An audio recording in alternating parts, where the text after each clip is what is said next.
And a very good evening to our dear viewers.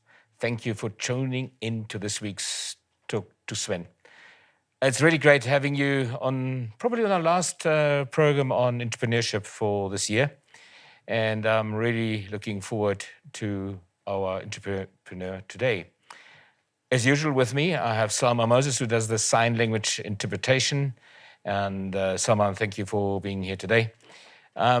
Yes, and last week we had Don Lou, Africa, Llewellyn Adams, who we celebrated, who's got the biggest Namibian music platform, and with big dreams going into Africa. Very excited about him, and we wish him good luck going forward. Now, just to give you the background again, why we're doing this, as we know that COVID has taught us that we have to look after our own economy, and we need to grow our economy. We need to be independent, and not only being independent from that, but the benefits of having a strong own economy is quite clearly employment generation, the poverty alleviation, and obviously income inequality. All these different items are addressed.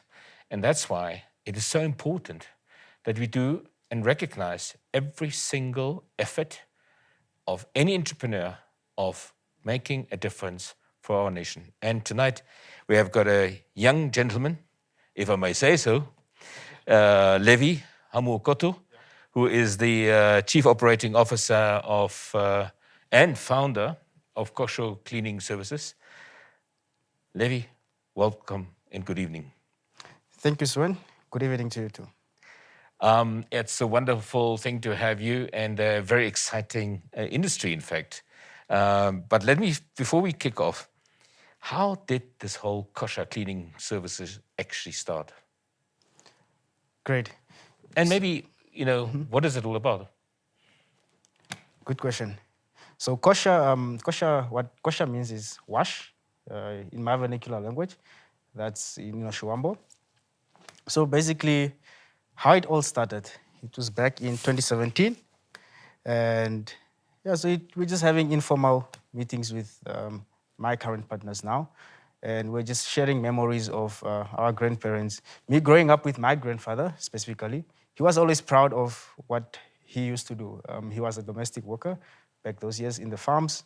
And he was always proud, confident. Over the holidays, he would tell us how he spent or what he enjoyed about his work, and so for me growing up, it was an important thing being a domestic worker because he was really confident all the time.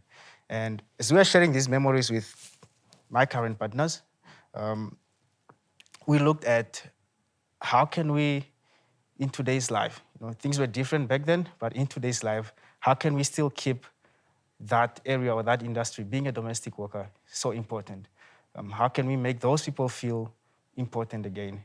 Like the likes of the security guards, these are the people that are undermined. But how can we bring or make change in these people's lives? On average, these are people from disadvantaged groups, from the informal settlements. So we came up with an idea. Okay, let's connect these people, so-called domestic workers. We actually call them our professionals. So we call them pros, in short. So we don't want to use the word domestic workers. We use pros because we want them to be respected. So we came up with an idea. How can we connect the customers that want the service? Because we looked at an example of these guys that are at traffic lights. I need help. I want my house cleaned. I want my yard cleaned, but I have trust issues. I really do want to grab the guy from the traffic lights, but at the same time, I'm afraid he's going to break into my house at the end of the day. So we decided, let's connect these two people. We have the domestic worker and the customer. So we started managing the two. And the aim is to give good experience to the customer and make this person feel important, at the same time, change their lives.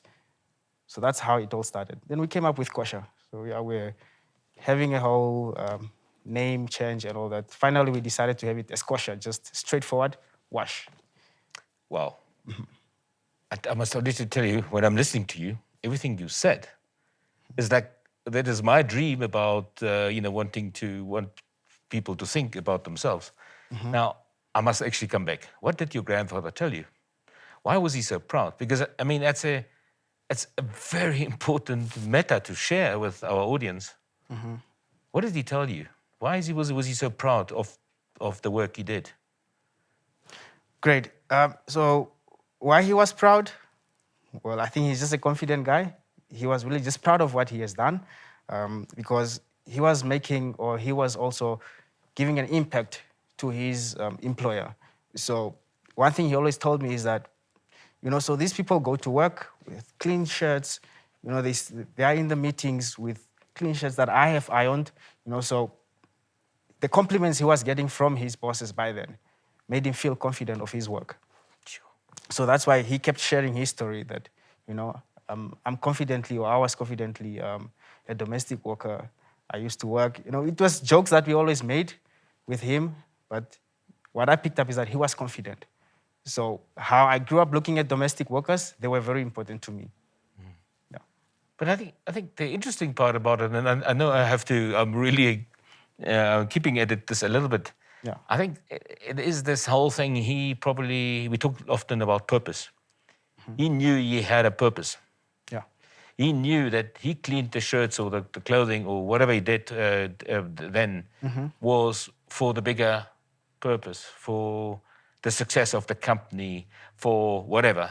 So, and obviously he was recognized, which is a good leadership trait anyway, for that role, and that gave him the confidence. And I think I've been looking at studies where they say living your purpose and happiness is very close. True. And surely, I mean, if you're living your purpose, you're confident, and that brings you the happiness. And then, there's obviously a whole discussion point on its own. Yeah. But I really inspired by what he did to inspire you and your colleagues to actually bring something like that into life. Amazing, very amazing. So the interesting part for me as well. So you obviously inherited also this absolute what do you call it, treasure or respecting people by calling them pro. Yeah. And I love that. I mean, how important can it be? And you mentioned the security guard, and it's also a topic for me always. We walk past a security guard and you see him as a security guard, but he's not. Yes, by title but he's playing a role making my life safer. A big role, yeah. A big role.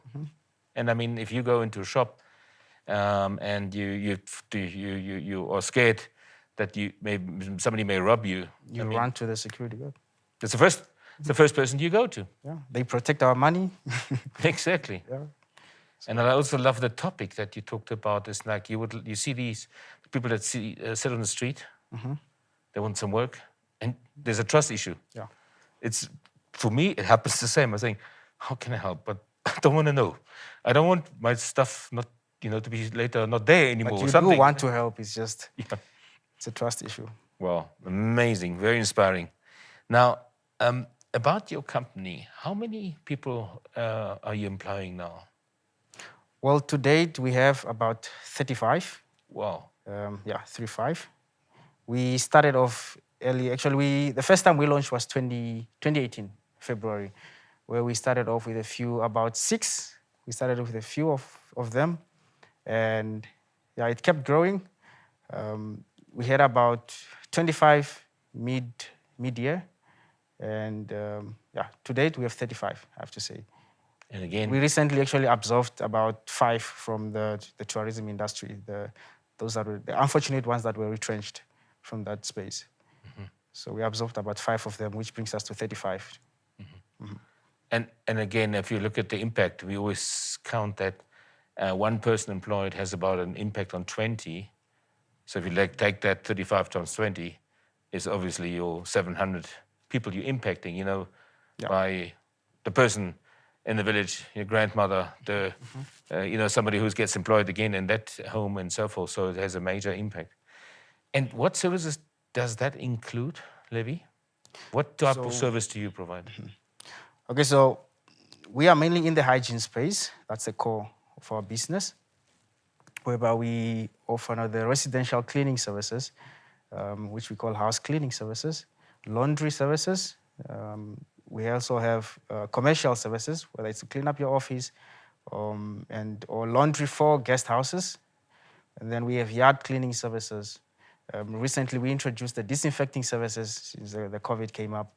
And we also, in partnership with an internet service provider, we now offer internet that's through MTN. So this is mainly because our target is mostly house owners or individuals. And that's a space that basically trusts us with their environment. And so we managed to basically bring in other services such as products as well. These are cleaning products in partnership with ELSO. It's a local manufacturing company. So we believe more in partnership other than competing with other companies. So if we want to bring in a new service that's in line with our market, we rather partner with those specific people and we offer the service. Yeah. And when you say you offer internet, Yeah, we offer internet services. what does that mean? So it's Wi-Fi services. It's these Wi-Fi routers. We set you up on a contract for 12 months, and yeah, you have Wi-Fi in your house. So it's through MTN Namibia. I love that thing we're saying, yeah. We are there to, you can trust me with your home. Yeah.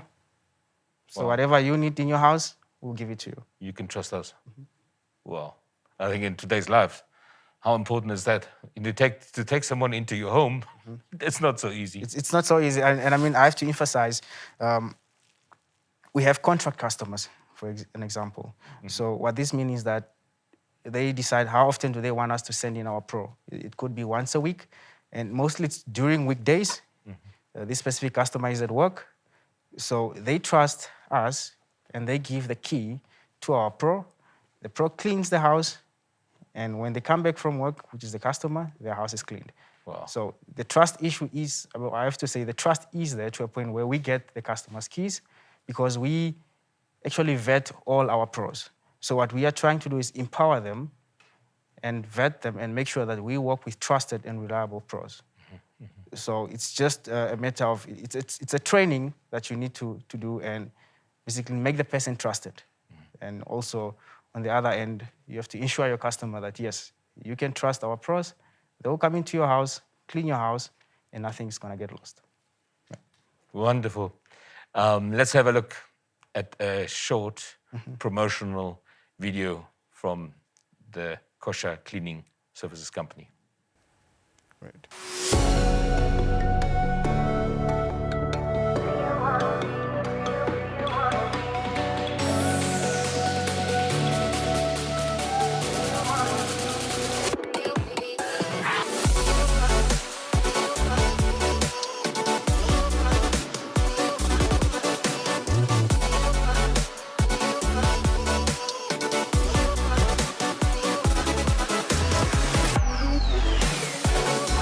My experience with KOSHA cleaning, I think for a cleaning company, they take cleaning very serious.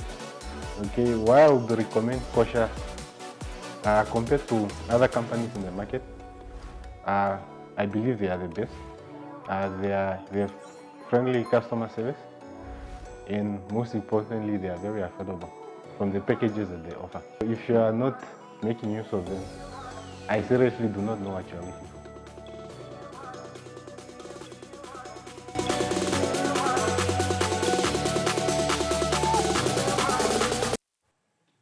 Wow.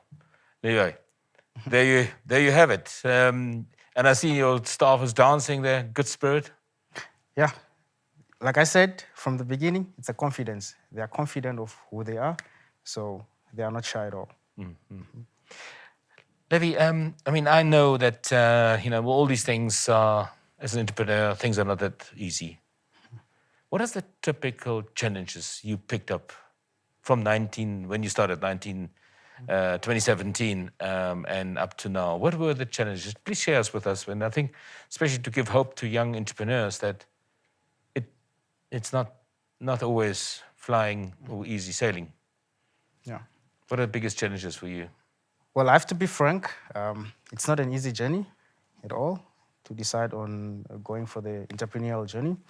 So when it all started, okay, I was still a student by then. That was 2017. And then 2018, I was employed because I had an 8 to 5 job at the same time doing business on the side. So I started treating it as more of the side business.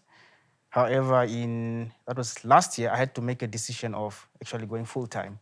It was the toughest decision because you have to let go of the salary, that you are used to, and then now you have to go on to into the market of business. And I did all that because I wanted to help my people. When I was far from it, I saw the company going more into the drain. So I decided, let me put full time on it. So throughout that journey, it wasn't easy at all. From losing relationships because when you don't get time to spend with your family, your loved ones, you're always busy with your work. You're speaking to customers late at night. You're annoying your friends and all that. So it wasn't an easy journey at all. You actually work more when you're working on your own compared to your 8 to 5. You have to push in more extra. And then there's a real business challenges of not being able to pay your employees back then. This is all because of the cash flow. It's a cash flow problem. You have serviced the customer hasn't paid.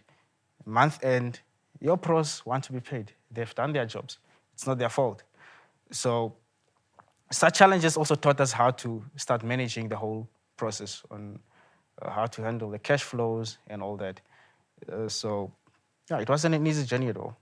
And it's still not easy, but the philosophy I'm believing is that you have to stop making excuses, rather start making improvements. So besides the day-to-day challenges, you don't give up. But the challenges are there. It's not easy, I have to say. Yeah, and I mean, obviously, excuses don't create anything. One has to go through that. And but as a person, then, what are you saying to yourself? In that moment, you have this cash flow issue, you can't pay. So what are you saying to yourself to keep yourself motivated in these tough times? Great. So, besides that, what we actually believe in is always trying our best. Besides all the problems, we literally try to diversify into different areas. Hence, we have the internet that I mentioned earlier. So looking at an example at the COVID, when COVID happened, I think, was it March, April? So it was one of the, during the first lockdown, everyone was in panic. We had to stop operations. Companies were retrenching. And I have to say, we are one company that didn't retrench our employees at all. The best we did is we diversified into what the customers wanted. Again, just to retain all our employees and make sure that they are at work. So besides the challenges, we look into diversifying and just doing something better to make sure that our people are actually catered. Yeah, I think that's the whole thing. Some people make excuses. The other, think about changing. What are they? And I want to come back to my question just now. But let's go on to the COVID just now. Now, for you as a company, what is the main things you have diversified? Obviously, you had to change completely in terms of the hygiene and all these different things. What else was there? I mean, and how did you continue to keep the trust? Because not many people are surviving the COVID period. So what do you think was the most important decisions you have made during that time to survive? Because obviously it's changed, but what were these? What else beyond like diversification and so? Okay, I think one important thing, one decision that we had to make is always communication was key, whether it's from our customers or the employees. When it comes to the COVID regulations and all that. So, because clients were also concerned, how sure am I that I am safe, you bringing someone to my house, and so forth. To a point where I said, we can also disinfect the houses as part of just making sure that everyone is safe. So, with the changes, it wasn't bad changing the business model at all. Because, hygiene was in favor of us, I have to say, because not everyone really sees the importance of hygiene. as much as now. So COVID taught us that hygiene is actually important. I have to keep my house clean. Sure. I have to keep my hands clean and so forth. So indirectly, yeah, the changes were actually not that bad because the situation already was in favor of us. But we have to keep our stuff cleaned. Yeah. That's great. And this is to my question just now is like, what were you saying to yourself? I can do it. I'll get through this. I mean, often, many of us give up, right? But there must be things you've said to yourself. Forget about your teams.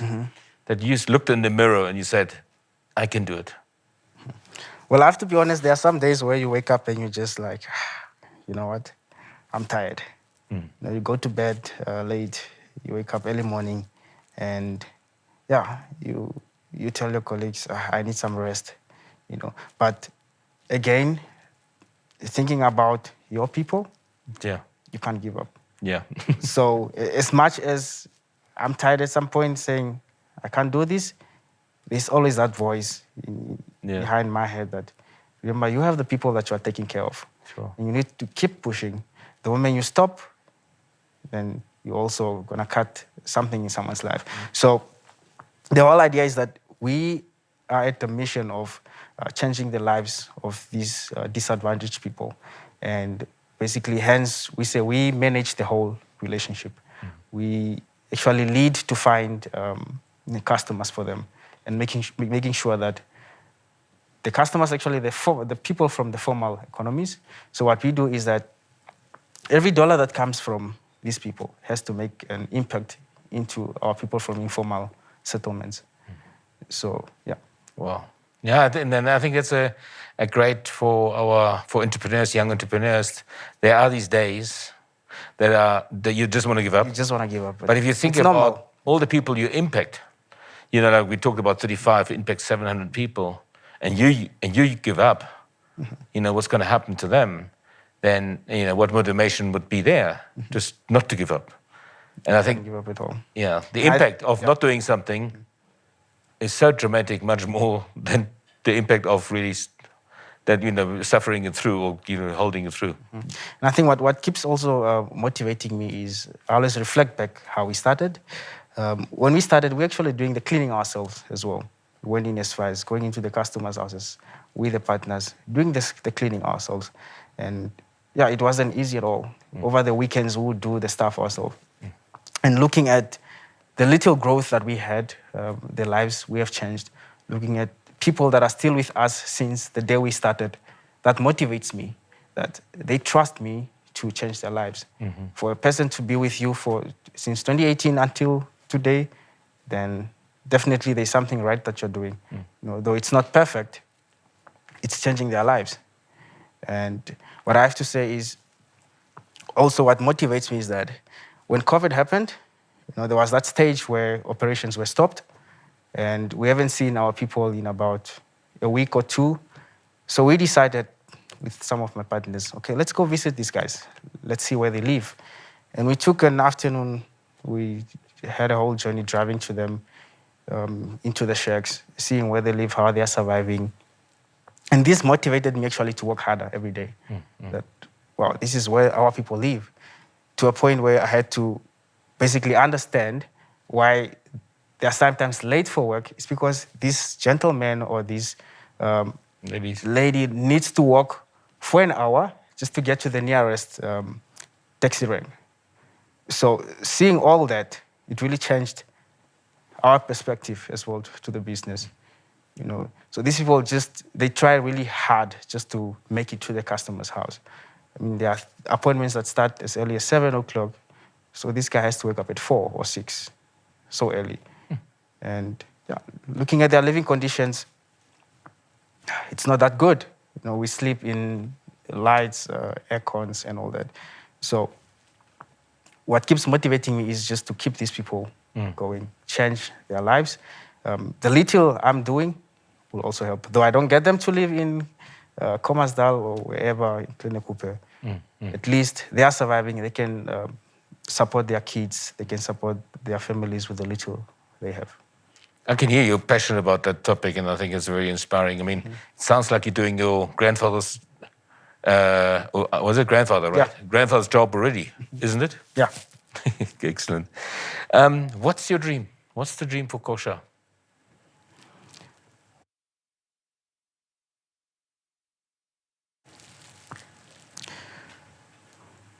Like I said, today we have about 35 employees. So what we want is to have as much as 100,000 employees. That's in the next 10 years. So we really look at going into everyone's house and, again, empowering these pros of ours and building families. That is basically the whole idea. We just want to build families and empower these people. Wow. Yeah. You, 100,000, 10 years. It's possible. It's possible. If Dr. Sven is there or a new version one day, we'll have a chat again. We'll have it. Yeah, okay. Looking on average, 100 per year, you can make it. Yeah, no. One of the 2-3 last questions I have, and amazing, the show is almost over again. So what do you see about entrepreneurship in Namibia? Do you think enough is done to support young guys like you? Well, looking at ourselves, there wasn't much support, if I have to say. From capital, it was on our own. We had to make our own plans on raising capital. And yeah, looking at the industry, there's not really much support, if I have to say, looking from with other businesses as well. I see some people are in manufacturing, but then simple things like cleaning detergents, are manufactured locally. But I'm sure there are still companies out there importing, or Namibia still imports these things. Mm-hmm. So the support is not there, literally, because they are not making use of the skills in-house, what we have in-house. Or I have to say, or perhaps sometimes they don't give fair chance to everyone, basically, just to get a feel of the service. There's no fair distribution of services, or perhaps I have to say support. But yeah. If there's one or two things you would think could be done better, what are the things you think would have made a big difference for you, as in support? What one or two things do you think? Well, I think looking at as an entrepreneur, I think there's a guy that has an idea. And then obviously with that idea, he needs support on really how to keep up going on with his idea. So it's a lot of mentorship that is needed. And it's a lot of business development that needs to be done with these individual entrepreneurs. So me having an idea, it doesn't guarantee me that I can pull off the idea. I need support. Sure. Somebody needs to mentor me. Someone needs to teach me the financials, how to run the business operations, the marketing, because business is just not about the idea. There's quite a lot of departments that need to talk to each other, from the customer service. And customer service is actually something that we are lacking. What I've observed in Namibia specifically. So more investment needs to be done in that, just skills, giving these people skills. Sure. Yeah. I've got a beautiful comment from Elaine Thompson here, who says, a business driven by dignity, creating it for others, diversifying to create it for themselves, and through empathy and thinking big, making a difference all around. A wonderful and inspiring example. And a comment here from Lester Peterson, keep it up, Levi. Keep on pushing. Positive energy is the key. Thanks. And from you, a last word to aspiring entrepreneurs. What is the message you can give to them? Well, fellow entrepreneurs, if I have to, in short, I have to say be persistent, focus on what you really want to do. There are days that you will wake up and you just feel like, I can't do this anymore. But that shouldn't break you. Just keep going. Just be consistent and persistent. Great. Yeah. And I love the bigger course. It's anything, whether it's cleaning, whether it's a security guard, plumbing. We'd have the discussion as well before. People always think they have to become a lawyer or, whatever it is. And I think if you're very smart about all these different trades, you can be successful in any trade. True. Well, myself, I have a background of IT. That's my field that I studied. But today I'm in cleaning. Yeah. So not all of us have to be lawyers, like you said, doctors or pharmacists. So if you have a dream, just go for it. Don't be pressured by whether it's your parents that you need to become a lawyer, you need to become an engineer. If you are good with music, go for it. If you are good with designing, just go for it. Great. Yeah. Levi, thank you so much for having you here, sharing your world. I think you're an inspiration to many. And I wish you all the best of luck. And I love the things. If you trust us with your, we can help you if you trust us with our home. It's a wonderful line you can always mention. And good luck. Thank you for the opportunity, Swen. Good. And yeah, thank you very much. And thank you to our viewers. It was once again a very inspirational session. Very excited to see these entrepreneurs. I must honestly tell you, and I think for other people out there and who really want to become an entrepreneur, there are many trades. Don't wait for maybe something that will never come. Look around. It may be just next door. And I know that many people that do what they love, they do the most and the best, and probably much more money than others. And so please keep this as an encouragement and inspiration. Thank you once again. Thank you for the great comments you always make. And see you next week. And also like to thank Selma, who has been with me. And yeah, can't wait for the next week. So that will be another topic. And see you then. Thank you. Have a good night.